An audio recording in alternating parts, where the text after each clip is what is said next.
اور گھر سے بازار تک سینکڑوں کام کر سکتا ہے، لیکن یہ گفتگو یاد کرنے کی نہیں ہوتی۔ بہت ساری باتیں ہوتی ہیں، بازار میں گفتگو کرتا ہے، دوست احباب سے گفتگو کرتا ہے، اچھی باتیں ہوتی ہیں، خراب باتیں بھی ہوتی ہیں، ہنسی مذاق بھی ہوتا ہے، لیکن یہ تمام گفتگو ظاہری بات ہے انسان اس کو یاد نہیں کرتا۔ اخبار بھی پڑھتا ہے، اخبار میں بہت ساری خبریں شائع ہوتی ہیں، جلی حروفوں میں خبریں ہوتی ہیں، ہیڈ لائنز جسے کہتے ہیں، آدمی پڑھتا ہے اس کو شوق سے۔ پڑھنے کے بعد کچھ وقفے سے وہ ان خبروں کو بھول جاتا ہے، یا زیادہ سے زیادہ ایک دن تک یاد رکھتا ہے، اگلے دن اس کو ضائع کر دیتا ہے، کیونکہ اس کی قدر و قیمت ہنگامی ہوتی ہے۔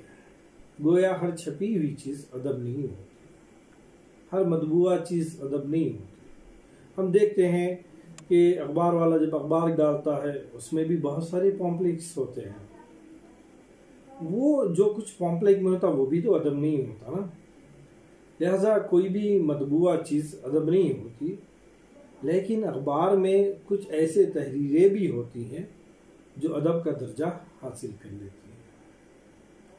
مولانا ابوالکلام آزاد کا اخبار لے لیجیے، الہلال و البلاغ، اردو صحافت میں سنگ میل کی حیثیت رکھتے ہیں اخبارات۔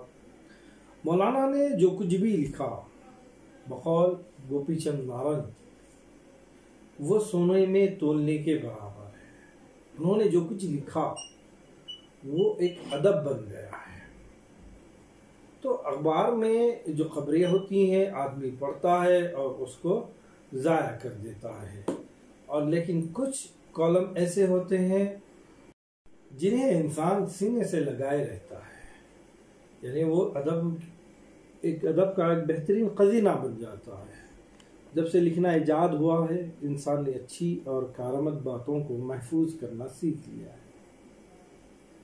پرانے زمانے میں اچھی اور کارآمد باتیں چٹانوں پر یا پتھروں پر لکھی جاتی تھی۔ اشوک کے زمانے کے کتبے آج بھی موجود ہیں۔ حضور پاک صلی اللہ علیہ وسلم کے زمانے میں قرآن شریف کا نزول ہوا۔ کاتب وحی بہت سارے صحابہ اکرام تھے، انہوں نے قرآن کو مختلف پتوں پر، چمڑوں پر، بہت ساری جگہوں پر انہوں نے لکھا ہے۔ اس کے علاوہ مختلف فرمان وغیرہ جو ہے ہمیں مختلف مقامات پر پتھروں پر کنندہ مل جاتے ہیں۔ کاغذ کی ایجاد سے ادبی تخلیقات کو بڑھاوا ملا۔ ادب کا تعلق زبان سے ہوتا ہے، اس لیے عظیم ادب کے لیے عظیم زبان کی ضرورت ہوتی ہے۔ جیسے جیسے زبان ترقی کرتی جاتی ہے ادب بھی ترقی کرتا جاتا ہے۔ فرانسیسی زبان میں ادب کے لیے بیلی لیٹرز کا لفظ استعمال ہوتا ہے، جس کے معنی ہیں حسین تحریریں۔ ادب میں زندگی اپنی گوناگوں خصوصیت کے ساتھ جلوہ گر ہوتی ہے۔ ادب میں ایک بڑی خوبی یہ ہے کہ وہ اپنے زمانے کے بہترین خیالات کو بہترین لفظوں میں ترتیب کے ساتھ محفوظ کر لیتی ہے۔ بات بہترین خیالات کو محفوظ کرنے کی ہی نہیں ہے، بلکہ بہترین خیالات کو بہترین لفظوں کے پیرائے میں ڈھال کر بہترین لفظوں کی مدد سے پیش کرنا ہے۔ کیونکہ ادب کی جو تعریف ہے اس میں ایک تعریف یہ بھی ہے کہ ادب اسے کہتے ہیں جس کو سننے کے بعد قاری کو مسرت محسوس ہو، سننے والے کو مسرت محسوس ہو۔ لہذا حسین تحریروں کو اگر ہم لفظوں میں ترتیب کے ساتھ محفوظ کر لیں گے اور بہترین پیرائے میں پیش کریں گے تو یقیناً اس کو قاری سے مسرت حاصل ہوگی۔ آئزلین کا ایک مشہور شاعر فطرت WBS لکھتا ہے کہ ادبیات سے مراد زبان کے ذریعے سے اظہار خیال کرنا ہے۔ یہاں خیال سے میرا مطلب احساسات ہے۔ یہی بات کو ڈاکٹر سید عابد حسین کہتے ہیں کہ ادب شاعر یا ادیب کے ذہن میں سوئے ہوئے خیالات کا نام ہے۔ یعنی شاعر کے ذہن میں جو خیالات آتے ہیں، شاعر یا ادیب اس کی سوچ و فکر اور فطرت سے اس کا متاثر ہونا عام آدمی سے مختلف ہوتا ہے۔ تو بقول ڈاکٹر سید عابد حسین کے، شاعر یا ادیب جو کچھ بھی خیالات سوچتا ہے اور اس کو بہترین پیرائے میں پیش کرتا ہے وہی ادب کہلاتا ہے۔ جبکہ بروک انگلش لٹریچر میں ادب کی تعریف کچھ اس طرح بیان کی گئی ہے کہ لائق مردوں اور عورتوں کے لکھے ہوئے احساسات اور خیالات کو اس طریقے سے ترتیب دینا کہ پڑھنے والے کو مسرت حاصل ہو۔ بنیادی بات یہاں پر مسرت ہی ہے۔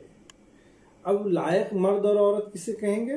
یہاں لائق اور مرد عورتوں سے مراد ادیب و شاعر ہیں، یعنی ادیب و شاعر کے خیالات جب وہ پیش کرتے ہیں، چاہے وہ تحریری شکل میں ہو یا زبانی ہو۔ مشاعرہ ہوتا ہے، شاعر اپنی بہترین غزل پیش کرتا ہے، اس کے غزل پہ یا نظم پہ لوگ داد دیتے ہیں۔ اس کا داد دینا اس بات کی ضمانت ہے، اس بات کا اظہار ہے کہ سامنے والے سامعین کو وہ چیز، وہ نظم، وہ غزل بہت پسند آئی ہے۔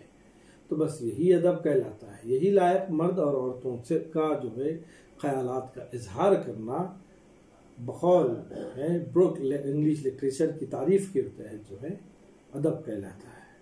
میتھیو آرنولڈ اور ایک جگہ کہتے ہیں کہ ادب انسانی زندگی کی تفسیر ہے۔ زندگی میں جو کچھ بھی واقعات رونما ہوتے ہیں اس کو بہتر پیرائے میں پیش کرنا ادب کہلاتا ہے، بقول میتھیو آرنولڈ۔ اصل میں ادب میں الفاظ کی ترتیب و افکار و احساسات کا اظہار اس طرح کیا جاتا ہے کہ پڑھنے اور سننے والے میں مسرت پیدا ہو۔ دوبارہ پھر یہی بات آتی ہے کہ ادب کا بنیادی مقصد مسرت پہنچانا ہے۔ لہذا ادب کا مقصد انسان یا قاری کو مسرت پہنچانا ہے۔ گویا انسان کو مسرت پہنچانا فنون لطیفہ میں شامل ہے۔ اب ایک بات پیدا ہوتی ہے کہ فنون لطیفہ کسے کہتے ہیں؟ فنون لطیفہ سے مراد ایسا فن ہے جس سے انسان کو مسرت حاصل ہوتی ہے۔ فطرت نے کائنات میں ایک سے ایک خوبصورت چیز پیدا کی ہے۔ اللہ تعالیٰ نے اس دنیا کو بہت ہی حسین و خوبصورت بنا کر پیدا کیا ہے۔ زمین نے اپنی کوکھ سے حسن کے خزانے دیے ہیں۔ ہر سال بہار کا موسم اپنی رنگینیوں کے ساتھ آتا ہے۔ جب بہار آتی ہے تو گویا ایسا محسوس ہوتا ہے کہ سب چادر پورے فضا پر تنی ہوئی ہے۔ گلاب، چمیلی، بیلا اور نہ جانے کیسے کیسے رنگین اور خوشنما پھول کھلتے ہیں، جس کو شاعر دیکھ کر بے پناہ خوش ہوتا ہے۔ نہ صرف شاعر بلکہ عام انسان بھی دیکھ کر مارے خوشی کے پھولے نہیں سماتا۔ زمین کے سینے سے شفاف پانی کے چشمے ابلتے ہیں۔ یہ منظر ہمارا دل مو لیتا ہے۔ ہم پہاڑوں، وادیوں، مرغزاروں کو دیکھتے ہیں اور قدرت کی صناعی اور فنکاری کے قائل ہو جاتے ہیں۔ مخلوقات میں سب سے بڑا درجہ اللہ تعالیٰ نے انسان کو عطا کیا ہے، اس لیے اسے اشرف المخلوقات کہتے ہیں۔ وہ فطرت سے متاثر ہوتا ہے اور اسے سنوارتا بھی ہے۔ فطرت کا یہ خزانہ آنے والی نسلوں کے ساتھ بڑھتا ہی رہتا ہے، جسے ہم فنون لطیفہ کا نام دیتے ہیں۔ فنون لطیفہ سے مراد ایک ایسا علم ہے جس سے انسان کو مسرت حاصل ہوتی ہے، جیسے فطرت کو دیکھ کر وہ محسوس کرتا ہے۔ یہ مسرت خود اس فن کی تخلیق کرنے والا بھی حاصل کرتا ہے اور دیکھنے اور سننے والے بھی اس سے لطف اندوز ہوتے ہیں۔ یہ ہمارے لیے مسرت اور فرصت کا ذریعہ بنتے ہیں۔ فنون لطیفہ کی 5 قسمیں ہیں: فن تعمیر، فن مجسمہ سازی، فن مصور، فن موسیقی اور فن شاعری۔ غور کیجئے گا آپ ان 5 اقسام پر۔ فن تعمیر، کتنی بڑی بڑی خوبصورت تعمیر ایسی ہوتی ہیں جنہیں دیکھ کر انسان اس میں کھو جاتا ہے۔ جب ہم تاج محل دیکھنے جاتے ہیں اس کی خوبصورتی میں کھو جاتے ہیں، اس کے فن میں کھو جاتے ہیں، اس تعمیر کو دیکھ کر ذہن دنگ ہو جاتا ہے۔ کتنی خوبصورت عمارت، اور اس کے بعد ہمیں ایک خوشی اور مسرت حاصل ہوتی ہے۔ فن مجسمہ سازی دیکھیے، مختلف ممالک میں بھی جو ہے بڑے بڑے مجسمے بنائے جاتے ہیں جس کو دیکھ کر انسان کو یقیناً مسرت حاصل ہوتی ہے۔ قدیم زمانے میں آپ دیکھیں گے کہ ہمارے مہاراشٹر میں، اورنگ آباد میں ہی دیکھیے گا، اجنتا اور ایلورا کے غارے بہت مشہور ہیں، جہاں پر پتھروں میں خوبصورت جو ہے مجسمہ سازی کے مثالیں آپ کو نظر آئیں گی۔ فن مصوری وہ رنگ جس میں انسان کھو جاتا ہے، مصوری تصویر اتارتا ہے، وہ اپنے ذہن سے اپنے خون و جگر کا استعمال کر ایک ایسی خوبصورت تصویر بناتا ہے جس کو دیکھ کر انسان کو بے پناہ خوشی حاصل ہوتی ہے۔ فن موسیقی اور فن شاعری بھی یہی اپنا ایک درجہ رکھتی ہے۔ فن موسیقی اور فن شاعری کا تعلق یقیناً ادب سے ہے۔ ادب حسین تحریروں کا جیتا جاگتا مرخہ ہے، وہ اپنے حد کی سچی روح کو محفوظ کر لیتا ہے، اس میں اس کی سماجی، سیاسی و معاشیہ جھلکیاں نظر آتی ہیں۔ گویا زندگی اپنی گوناگو خصوصیت کے ساتھ ادب میں جلوگر ہوتی ہے، لہذا ادیب و شاعر جو کچھ لکھتے ہیں وہ ادب کہلاتا ہے۔ ادیب و شاعر کے خیالات، ان کی سوچ، ان کی فکر صفحہ کرتاس پر ادب کا ایک بہترین نمونہ بن کر نظر آتی ہیں۔ پرانے زمانے میں جب لوگ لکھنا پڑھنا نہیں جانتے تھے، لکھنے کے فن سے وہ واقف نہیں تھے، وہ ایک دوسرے سے اپنی بہادری کے کارنامے بیان کرتے، کہانیاں کہتے، جنوں اور پریوں کی داستانیں سناتے، محبت کا اظہار کرتے۔ اب غور کیجیے گا، یہ جو بھی بیان کرتے، کہانیاں، داستانیں یا محبت کا اظہار، اس میں جو بھی زبان استعمال کرتے ہیں وہ زبان روزمرہ کی زبان سے یقیناً مختلف ہوگی۔ اگر یہی باتیں وہ مترنم الفاظ میں بیان کرتے ہیں تو اس کا اثر بھی زیادہ ہوتا ہے، اور یہیں سے ادب کی دو قسمیں شروع ہو جاتی ہیں، نثر اور نظم۔ ہمارے پاس ادب میں نثر میں اور نظم میں بہت کچھ لکھا گیا ہے۔ مرثیہ اس کی ایک مثال لے لیجئے گا۔ مرثیہ شاعری کی وہ صنف ہے جس میں کربلا کے موضوعات کو بیان کیا جاتا ہے۔ یہ ایک ایسی صنف تھی جس میں اظہار خیال کر مختلف شاعر شہرت حاصل کر لیتے تھے۔ شہرت حاصل کرنے کا ایک آسان سا طریقہ تھا، اس لیے ہر وہ شاعر جس کو شاعری سے مکمل واقفیت حاصل نہیں ہے وہ بھی شاعری کرنے لگتا تھا، جس کا مقصد صرف اور صرف شہرت حاصل کرتا تھا۔ صرف شاعری کی حد تک یہ معاملہ نہیں ہے بلکہ نثر کے بھی حد تک ہے۔ نثر میں مختلف بہت سارے ادیب ایسے بھی تھے، بہت کچھ لکھتے، لیکن وہ ادب کے تعریف میں یا ادب کے دائرے میں وہ شامل نہیں ہوتا۔ لہذا نثر اور نظم کی شکل میں جو کچھ بھی قلم بند کیا گیا تھا، اس کا معیار و مرتبہ متعین کرنا لازمی تھا۔